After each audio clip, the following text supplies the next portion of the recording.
சிறப்பு வாய்ந்த கழகத்துடைய பொதுச் செயலாளர், முன்னாள் முதலமைச்சர், எதிர்க்கட்சி தலைவர், வருங்கால முதலமைச்சர் எடப்பாடியார் ஆணையின்படி, அவருடைய வழிகாட்டுதலின்படி இன்னைக்கு செயற்குழு பொதுக்குழு கூட்டம் துவங்க இருக்கிறது.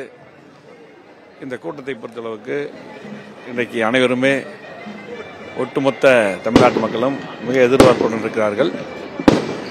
கண்டிப்பாக நாடாளுமன்ற தேர்தல் அருகிலே வருகிறது.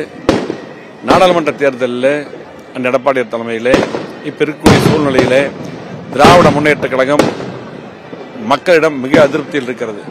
இன்னைக்கு புயல் வெள்ளம், அதேபோல எந்த வேலையும் அவங்க செய்யல, முன்னெச்சரிக்கை நடவடிக்கை எடுக்கல. ஆகவே இன்றைக்கு அது மட்டும் இல்லை, இன்றைக்கு தொழிலாளர்கள், தொழில் முதலீட்டாளர்கள், ஏழைகள், நடுத்தவர்கள் எல்லாமே மிக அதிருப்தி இருக்காங்க. எந்த வேலை நடக்கல, எந்த திட்டங்கள் கொண்டு வரல.